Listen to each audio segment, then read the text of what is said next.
Hey there, and welcome to More Precious Than Rubies, the podcast that celebrates faith, courage, and the power of women's stories. Hi, I'm Ariana, and I'm so excited to bring you a new type of episode today.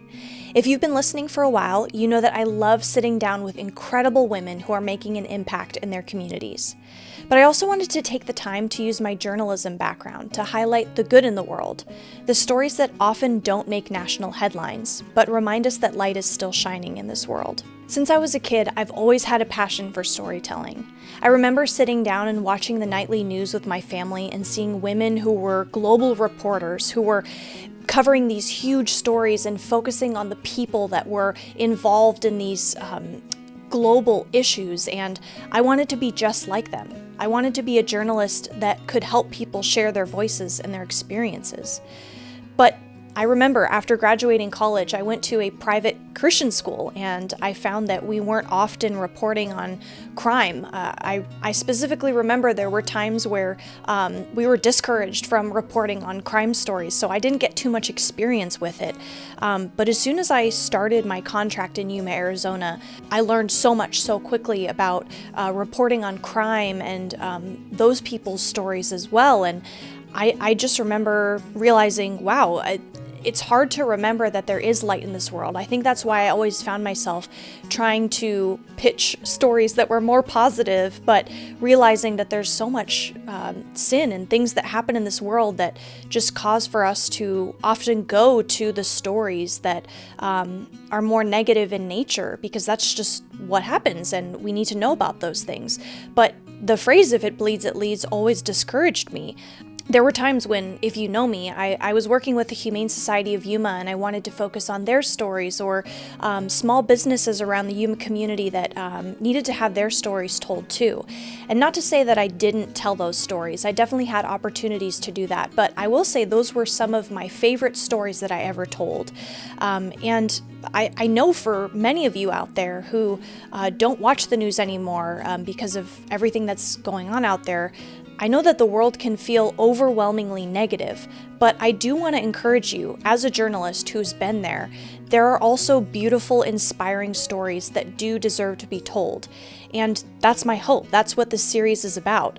I want to step away from the noise and lean into the truth, encouragement, and the hope that is happening in this world.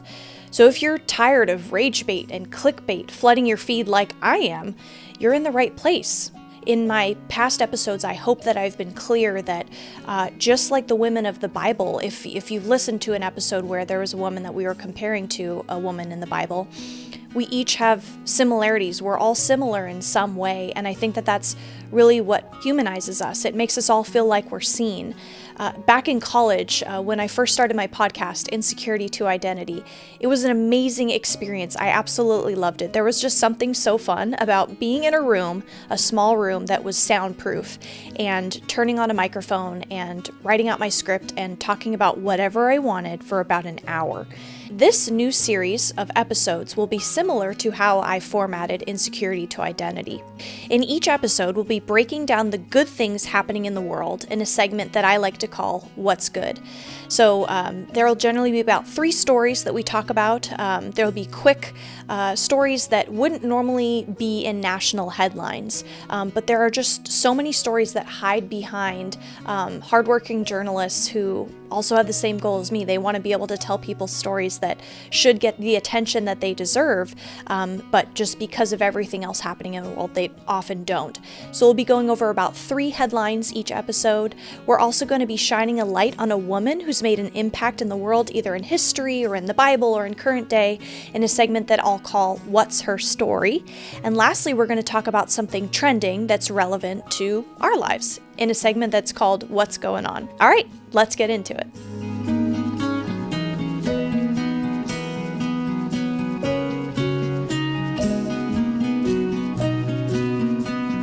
What's good in the world? This is our first segment of the episode, and I'm so excited because I've chosen 3 headlines that I found just looking around the internet, and stories that I was interested in and just made me smile in general. So a couple of them I'll be going into later. I'm not necessarily an expert in. We're going to be talking about a couple scientific stories today, so I just want to say from the get-go that in that realm I am not very experienced in it, so I'll kind of just be reading the headlines and giving any little tidbits that I can of my opinion. I'll be referencing each article in the show notes so that you can read the rest of it if you'd like. This article was written by Tala Shatara by K-Love. K-Love is a great website that I like to go to for my news. It's a Christian radio station, and there's just a lot of people-focused pieces there. So this story is about Texas tweens who are trading video games for community service. And I just remember this, looking at this first article, it was one of the first few that I saw, and I was like, oh, I definitely have to feature this article. So the who and the where. So this article was about 12-year-old Sebastian Beal and his friends in Abilene, Texas. These boys specifically are spending their time stocking a community food pantry at Aldersgate Methodist Church with their mom. And this was just a really cool story because in the article, it not only talked about the impact that this service has on the mom and the community as well, but also the boys. Their actions are helping to feed families in need and inspire other kids to serve. This tween have gotten their friends together to participate in this activity. His mom is quoted in the article saying, quote, "No matter who you are or what you've been through, love and compassion is what makes the world go round." I know a lot of other people do similar ministries like this, but I think what set it apart to me was seeing the impact it can have on kids themselves. I've consistently heard of more and more kids that are getting involved in nonprofit volunteering with their friends and their family. And I just thought that that was a really cool example of showing Christ and his mom being a good example for her son. And now her son is passing along this gift of service to his other friends. And I know that my brother would probably do the same thing if he was offered the opportunity. And so I'm just proud of those boys. Good for you guys. This next story, and now again, I will preface this by saying I am not a scientist. I do not work in stars or astrology or anything like this, but I had to just mention it because as a photographer, I think that space photography is one of the coolest things ever. My brother lives in Flagstaff, Arizona right now, and he lives near an observatory where Pluto was discovered. And every time that I've gone, my dad has a pass now to this observatory, which I think is so funny. And so every time we go to this observatory and we get to look through the telescopes, sometimes they have the telescopes out if the weather is good. And I'm in awe of seeing space photography because of how crisp and clear these images are. My cameras are okay, but compared to the cameras that people are able to take photos of the planets, it's just crazy to me. So this article was about the first direct image of the cosmic web. Now this article was written by Max Planck in the Institute for Astrophysics on SciTech Daily. So I'm going to insert pictures from the article in this story here so that you can kind of see what I'm talking about because they were absolutely breathtaking. So I'll kind of define what is the cosmic web because I didn't know either. No, it's not the internet, but it almost feels as big as the internet, right? It's a massive interconnected structure of gas filaments linking galaxies across the universe. Now, I'm not a scientist. So if that means something to you, wow, you are smarter than me. That's awesome. The article was full of just a lot of science jargon, but I was mostly just in awe of the photos that I'm going to be showing in this story here. But the thing that was mostly interesting is why this is groundbreaking. Now, this is the first time that astronomers have captured a direct image of these hidden highways of the universe. And I just think that that's so interesting, right? Like we see all these photos of Earth and the planets and we think, oh, what else is there out there that we haven't captured yet, right? Like technology is continuing to grow. And as we see more and more that's able to be done, I just think it's so funny when we come across things that we haven't done yet. And I always think to myself, how have we not done that yet? And so that's exactly what I was thinking is like, okay, well, we've had cameras before, so why is this new? So this is how they did it. researchers used an advanced telescope to observe the faint glow of gas illuminated by surrounding galaxies.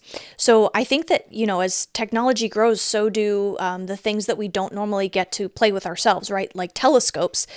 Some telescopes that we can buy are, that we can see stars and things like that. But the intricacies of these telescopes that people have access to is just continuing to get better and better. So, with these stories, I like to understand why it matters, especially for me, who is not a scientist. Well, understanding the cosmic web helps scientists to learn how galaxies form and evolve over time. This is a quote from Max Planck, who wrote the article. Quote, "The study led by David Tornati, who's a PhD student at the University of Milano Bicocca, used this ultra-sensitive data to produce the sharpest image ever obtained of a cosmic filament spanning 3 million light years and connecting two galaxies." Whew, that is crazy. So, the potential for the future discoveries of this telescope and this technology, this breakthrough could lead to deeper insights into dark matter and the universe's largest scale structure.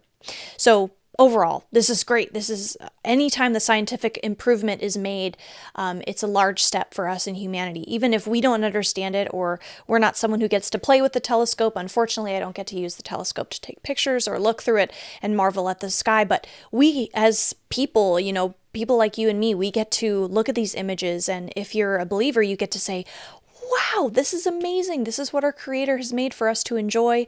And I'm just so thankful that we have brains and people that are so smart and they get to continue to make these improvements in technology so that we can enjoy the beautiful things that we don't get to see every day. And this third story, incredible. Again, I am not a scientist, so I'm just going to be reading a majority of what was quoted in the article. Again, you can go back to this article if you're interested about reading into it more.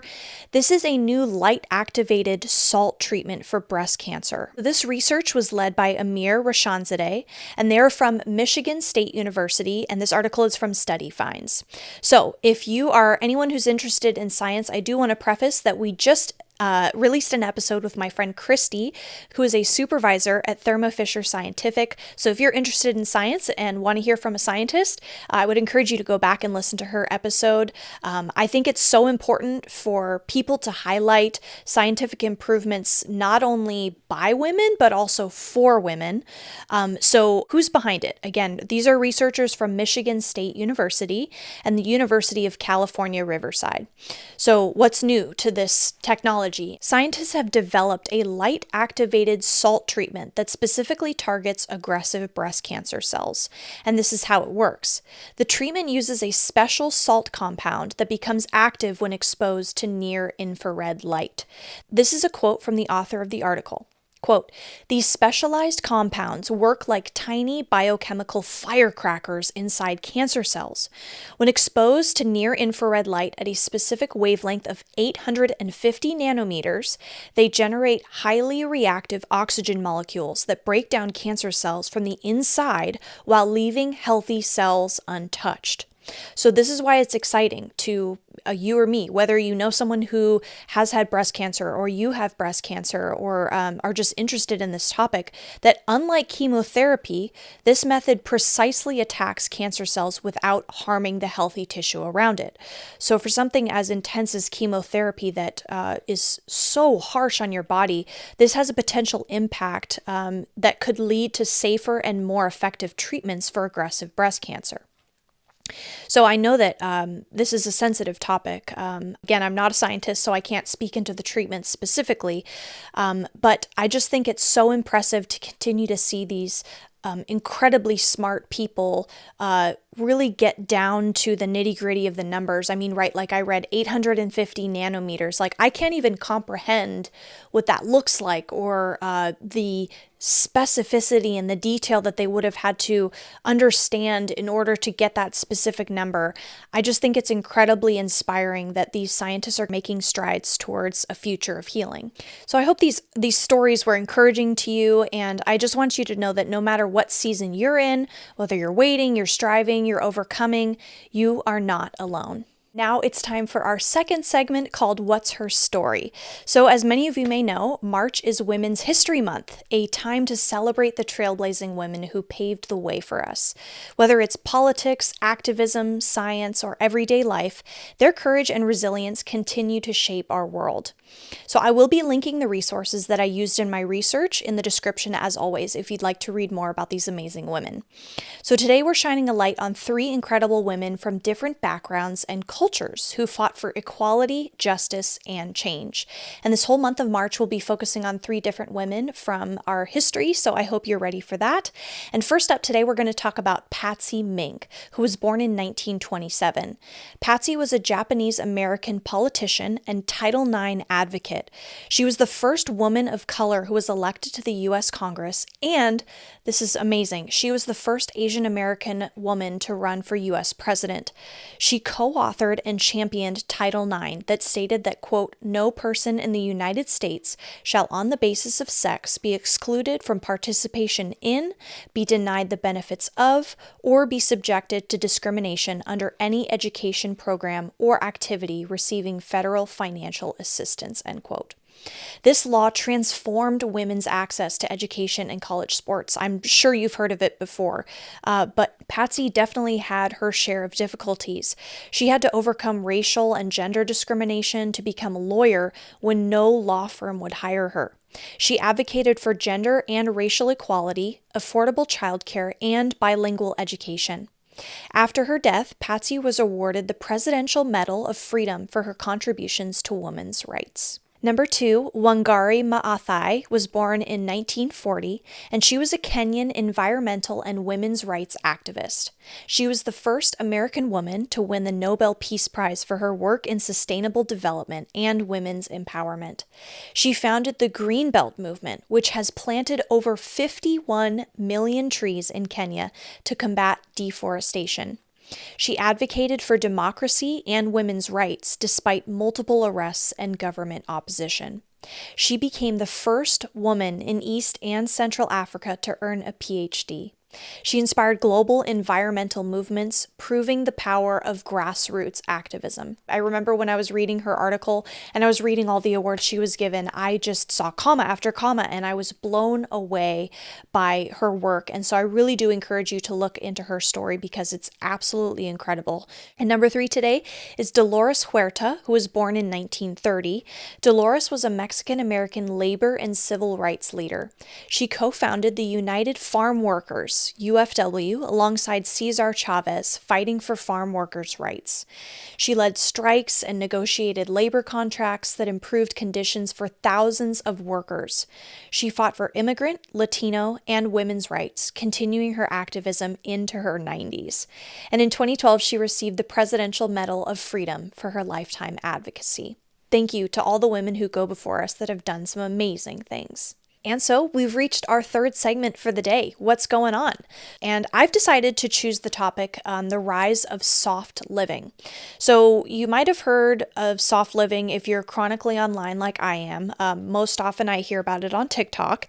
And it's a trend of social media as a movement where women are choosing quote unquote, peace, balance, and boundaries over hustle culture. Now, if you're not familiar with hustle culture is another fad that has evolved over the past couple years that just encourages people to do as much as you can in as little time as possible. And if you don't do that, then you're failing yourself. And more women are finding themselves rejecting burnout and redefining success on their own terms. I think because for so long, women and people who have fought for higher up roles in jobs or equal pay have just found themselves getting disappointed, honestly, over the work that they're putting in. And maybe they've put in work for years and they don't see anything going anywhere for them.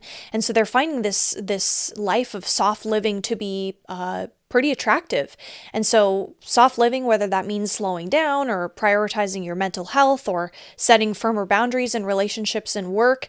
And I think that I've talked to a couple of my guests now about their experiences as women in the workforce, whether they're a mom or I think I talked to Christy about this in the last episode, specifically where women in science specifically, and people who are chasing after leadership roles, or women who are chasing after leadership roles, I think that a lot of times you put the work in, or you graduate from college and you hope that you can get this amazing job that you feel qualified for, but there aren't opportunities out there for people who don't have experience, and women aren't the ones who are found to be cutthroat in their work environment. And so how am I supposed to move up if I just don't have the desire to be cutthroat, right? Or, a boss babe or whatever.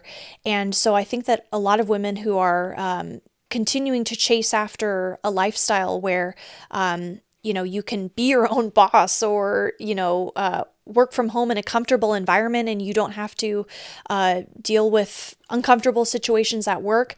This quote unquote soft living lifestyle has become really attractive for women. And honestly, I can see the draw in it for sure. I think that as someone who often finds myself like constantly striving to do more things, or feeling like I'm not being good with my time unless I'm working or doing something. I think a lot of times on the weekends, I find myself getting stuck in this. As many of you know, I have a 9-to-5 job outside of my passion projects and my freelance work.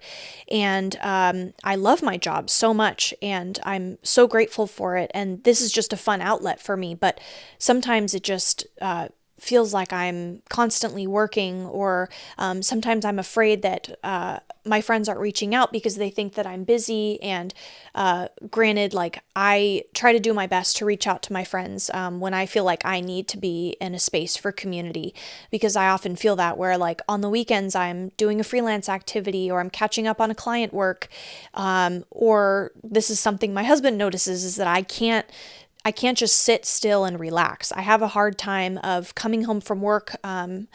Actually, that's a lie. On coming home from work during the week, if I don't have a client project that I'm working on, if I'm okay at a good spot in my podcast, my favorite way to just like veg out is by watching TV. That's just a way that I like to turn my brain off. But on the weekends, I definitely find myself having to do something, like going out to do something or cleaning, and I can't just sit down. And so I think, honestly, I think soft living might be a difficult thing for me. I grew up in a household where my dad was competitive, like not in an unhealthy way, but he always wanted us to be doing a sport. And my mom was always taking us to activities. And so I think I just grew up like that. And so it's hard for me to just sit down and just feel at peace. And I do enjoy tight deadlines and just always chasing something to do. And so I think that's probably why I would have a hard time going into a soft living lifestyle. Even if it's like in a soft living workplace, I think that would be difficult for me. People sometimes they ask me like, oh, don't you wish you could work from home? And I often think to myself, like, if I worked from home, I feel like I would have the desire to maybe go too hard into soft living, right? Because like, I know when I'm home, this is my safe space and I get to just turn off my brain, or I get to work on something that I enjoy. So I think it would be difficult for me to work from home, because I view my home as my like relaxing space or my passion project space, because again, sometimes it's hard for me to do that. So what do you guys think? I would love to hear your input in the comments below, because I know that for some people, this sounds like a dream, and for other people this might be stressful. I'd love to see what you guys think about how long this trend will last, or are we actually finally realizing that rest can be productive? I think for myself, I have to realize that. It's going to take some time, and my husband's really good at reminding me about that. Like, rest can be a good thing for your soul, for your brain, and so it's good for your body to take that restful time. I think that we can be both ambitious and continue to do the things that we enjoy and love, but also take care of our bodies and take care of our minds, and just do a little bit of soft living at some times. Well, as we conclude today's episode, I want to thank you so much for joining me. The stories that we've shared today highlight the incredible strength and resilience of women who, through faith and determination, have made profound impacts in their communities and beyond. Remember, your story is just as valuable and inspiring. If you like today's episode, be sure to share it with a friend, and don't forget to follow along on Instagram and TikTok for more updates and inspiration. In next week's episode, you'll meet my good friend Julia, who is a new mom and a gifted singer. We'll be drawing parallels between Julia's journey and that of Hannah from the Bible, a woman known for her great faith, her beautiful song of praise, and her devotion to God as a mother. On the next episode with me, we're diving into love languages, and you won't want to miss that conversation. Until then, you are worth far more than rubies. Set about your work vigorously with arms strong for your tasks. Open your arms to the poor and extend your hands to the needy. Charm is deceptive and beauty is fleeting, but a woman who fears the Lord is to be praised.